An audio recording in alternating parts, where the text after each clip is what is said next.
Hello guys, this is Kirisha here. This video is going to be posted around 12 o'clock to 1 o'clock. I'm currently recording it just after 12. But anyway, now I was looking into a what if because this is most likely going to be the last part of this series until the anime gets fully fleshed out in season 4. Now, I tried looking up a fan suggested what if. Surprisingly, I do have fans. 58 going on 60. And since I'm on that topic, I have been getting recommended a lot of what ifs, but some of them are very similar to what I've seen a lot of YouTubers do, and they're super big, blown up what ifs. So I am going to be continuing doing some what ifs that are different, but I will do those what ifs later down the road. Now, I just tried recording with the mic I bought, and even then, I'm going to have to return it because the audio, it sounds worse than these headphones. Surprisingly, these are like $10 headphones, and that's a $20 mic. Now, I was looking into the Boruto eye to do a quirk on, and I looked up an entire explanation and stuff like that. The most recent video I could find. The entire thing is not fully fleshed out yet, even after 2 years. So it was an afterthought. Now, I am not going to be covering that until it gets fully more until Boruto masters his Jindosu. I think that's how it's pronounced. Anyway, now then, back when we left off, Deku had been told by Toga 4 days have passed since the fight with All For One.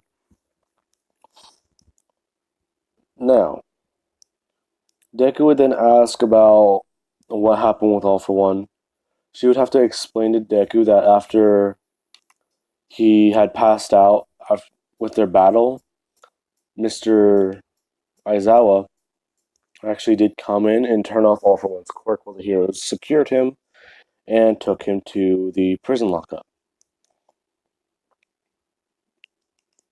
And she would then help Deku out of bed to actually move, and Deku would ask where his mom is. And she would take him over to the next room, and Deku would see his dad.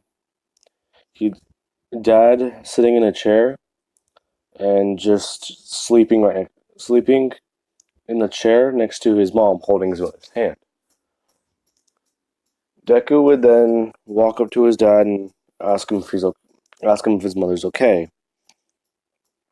He would he would look up and like hug Deku, saying that he's so glad Deku finally woke up. But Inko is a little less lucky. Whenever she was injured by All For One, she actually did have to turn on her healing ability and heal her body quite a lot, to the point where it wasn't fatal. Deku would then realize that his mother's hair is entirely white. He would be really concerned about this, but then he'd look into a mirror, and he would realize that his own hair is completely white. He'd then be kind of frantic and panic quite a bit, but because he thinks he's still using his quirk. But he would realize it's off.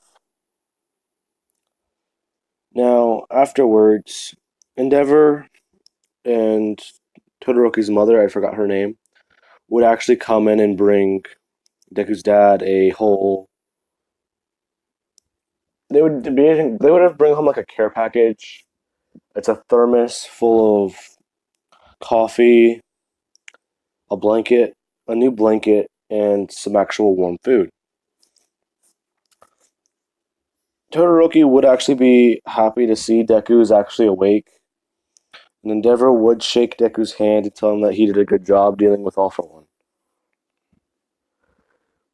Now then, after that, Deku would check in with Mr. Principal Nezu in the school, saying that he's recovered. Now he'd walk into Class 1A with Toga, Actually, yeah, let's say that Deku, since he has been passed out for so long, he's having trouble walking. So Toga would actually wrap her arm around Deku and help him walk. And let's say whenever he does walk into class 1A, this is happening, and everyone's looking at Deku, and they just ask him, like, what happened? He would explain the fight and how he essentially had to use his healing ability, or his regeneration ability, and his power beyond what he thought he could use it at. And in doing so, he basically turned into an unstoppable force. Because the only thing stopping his body from blowing up or exploding or turning into pure energy was his simple. Ooh, okay, that's a good idea. It was his healing ability, and he doesn't know what would happen if he was pushed that far again. Now, everyone is hearing this, and some people keep commenting on Deku's hair, on how he looks like kind of like Todoroki, but he also looks like an old samurai. Now, people are commenting on this, and then Mirio would walk in. Well, not Mirio. Actually, yeah, let's do that. Let's say this was the day Mirio was going to come in and challenge 1A. Actually, no, let's say that this was. Mirio would come in later because he would hear that the strongest person in 1A wasn't actually conscious or they were in the hospital. And he would have heard that they just got out, so he would have come down to 1A.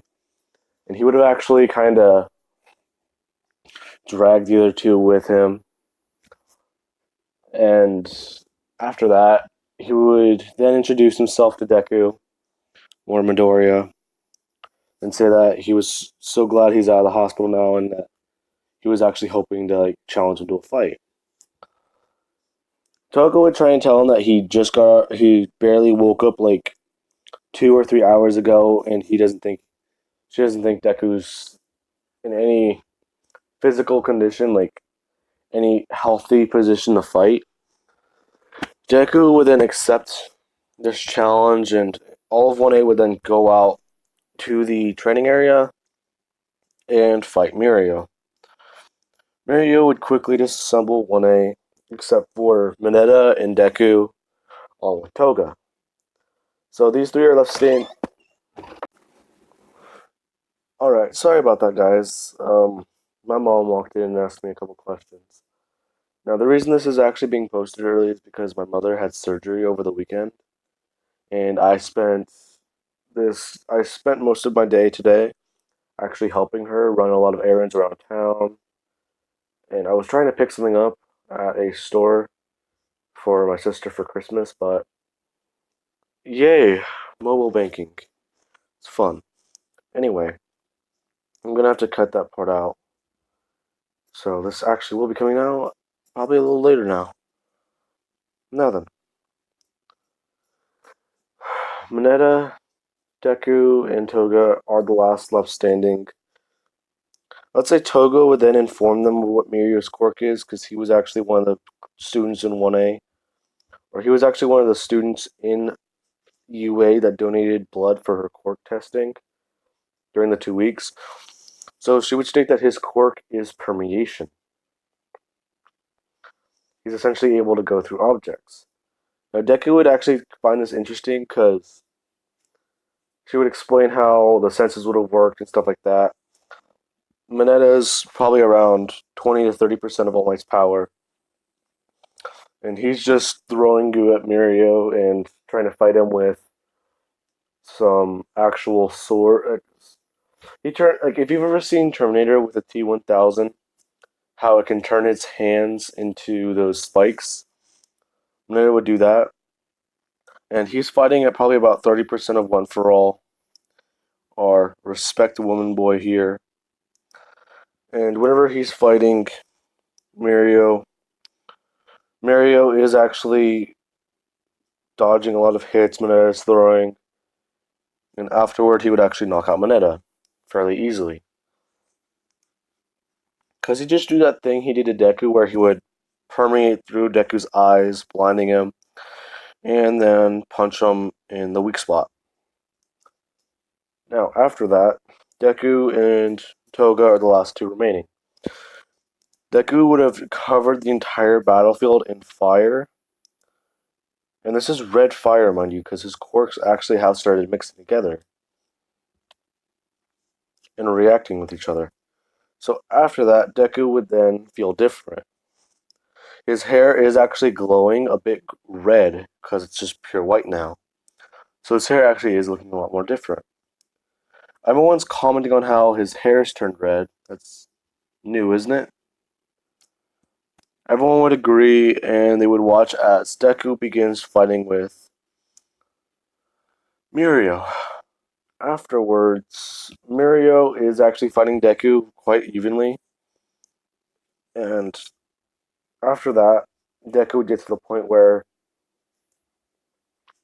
he would then call it quits on Mirio, and he would then rush Mirio and throw. Have you ever seen Saitama, where he would just throw those consecutive normal punches, where there's essentially no opening to dodge? He would then do that to Mirio and actually hit any part of him that's not permeated and send Mirio flying through the wall. Now, as soon as he would do this, Mirio would then come back in and try and go for round two, essentially because he left the battlefield. Then Deku would then just do the same thing, not leaving him giving any room to dodge. And eventually he would wear down Mirio to the point where his permeation got weaker, so he was actually somewhat solid. And Deku would end up breaking a couple of Mirio's ribs and actually break one of his hands. Because let's say Mirio actually tried throwing a punch at Deku, but Deku retaliated with another fist. So he would have actually punched Mirio's hand, creating a shockwave, and he would have actually broke Mirio's arm. Afterwards, Deku would have taken the chance to kick him in the back of the neck, knocking him out. Because come on, you cannot tell me that Mirio's first instinct. Well, he would. Would he really try and permeate with a broken arm? Because you don't know how that's gonna work. If you permeate with something broken, I'm pretty sure as soon as that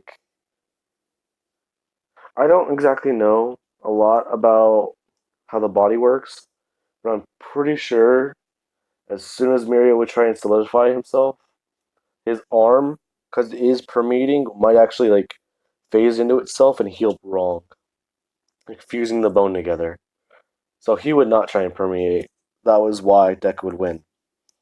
Now afterwards, the food guy and the soundwave girl, they're actually both fighting Deku. Mirio eventually would have regained consciousness, and he would actually have woken up with Aizawa's. Well, let's say Aizawa put a blanket on him to cover him. Because, come on. Mirio just needs to wear his hero suit when he fights. Because that's got his hair in it. And his hair can permeate. Simple fix. Anyways, after that, the food guy and the. Crap, I forgot what her quirk is called. The spiral girl? Crap. Anyways, after that, these two would begin fighting. Whenever her spirals actually do reach Deku eventually, well, let's say since she copied his quirk, she's fighting with the food girl, and the food girl would actually hit Toga with a lot of the power, and Toga is just retaliating with fire, and the fire is actually somewhat holding it off, slowing it down. And Deku would have actually he would have blocked one of these blasts with one of his hands, and actually sent it flying back at the food guy. And she would have tried to stop this, but yeah, it would have broken through the food guy's defense, and Deku would then have taken taken the point to punch him in the face, sending him flying and actually breaking. Well, actually, he would probably break his back and a few ribs, but it's nothing Recover Girl can't fix. So he would have done that, and he would have actually probably broken his jaw and a couple of teeth. Now, after that, the Soundwave girl would actually start flying around the battlefield, trying to get higher and higher to stay away from him. She looks at the ground and she can't see Deku. And that is whenever Deku would just, like, he would not, I would say tackle her, but that's not something I would see him doing. He would then, like, tap her on the shoulder and ask her if she's looking for someone. She'd turn around and see him, and then Deku would just blast her with fire and actually send her flying back to the ground with a giant kick. Because let's say he actually did a spinning kick where he went to go do a front flip, but he actually would have kicked her in the head, actually like cracking a part of her skull.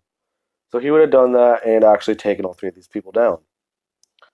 Everyone's watching, and then Deku would have said that that was actually a pretty good warm up. Everyone then kind of just looks at Deku and just asks him what he is, and Deku just says that he doesn't know, but he sure does know what his hero name might be.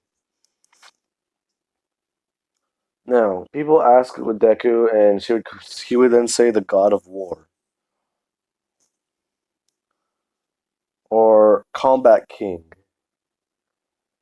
No, God of War sounds better. Okay, yeah, no, I can. Oh crap! Hero names are hard, and Toga's hero name would then be. Hmm. I want to say her hero name might be like Multi Tool or like Multi Quirk or like something like that in Japanese. It'd be a very clever pun on the whole like multi tool thing. So like yeah, you know what I mean, right? Anyways, I am going to have to cut these parts together. Not anyways. Before I do that, the quirk licensed exam, quirk license exam, the provisional hero license exam. Things would go similar, but everyone would see Deku and actually look at him. They didn't expect him to have white hair with streaks of like a little bit of green in it. Because let's say the streak he had from whenever he fought his mom has actually somewhat turned green a bit, but it's a very light shade of green. So people would be kind of confused about this and ask him about it. Or no, they wouldn't ask him about it, they just think it's part of his quirk, because let's say his mom had it at one point. And after that, Deku would actually not shake the guy's hand so he wouldn't have a target on his back. But now, let's. Whenever the exam does start, Deku would fly up into the air. Everyone's looking at him, and they would state that that's the guy who, or that's the number one hero's kid. Let's all take him down. Every school would actually throw all their balls at Deku, and Deku would just simply snap them away with a sound wave out of his fingers. And this would actually get out probably 400 to 500 people. And the Wind Guy and Todoroki would actually work together on doing a lot of stuff because they're actually friendly with each other. And they would actually pass. Bakugo would probably be the only student who doesn't pass. And yeah, whenever it gets to the saving people and taking down villains, these two are actually working on picking up rubble because the one guy's doing that, and Todoroki's just using his ice to secure buildings so that they won't be unstable and fall. And Deku's actually fighting villains, and he's knocking out quite a few people. Whenever he has to take on King Orca, he would actually then power down his quirk and say that if he's gonna fight King Orca, he's not gonna try and like kill King Orca. So he would then fight King Orca and actually knock him out by sending him flying through the arena and out into the streets. Well, after that, Deku would say that he kind of used a bit too much on that one. And yeah, they would all pass. Toga actually is getting a lot of points because she would have copied. She would have Recovery Girl's quirk on hand and actually like heal quite a few people. And let's say one of those people were actually sick whenever they were working, so they actually got healed, and they actually thanked Toga because she essentially did heal all fake injuries, including an actual like sickness on the battlefield. So she would have got extra points for that. And yeah, now then, since I'm not going to be covering Boruto's eye today or anytime soon, because I want that to be more fleshed out and have more story and actual power stuff, I might actually be covering a different what if that I have made or I have thought about. And I will figure that out and I will get back to you guys. I will look and see what suggestions I have, and if I find a good one, I will use it and I will actually say that person's name. I'll actually show you guys the comment. Anyway, guys, I hope you guys have enjoyed the video, and I'm going to be signing off. Goodbye.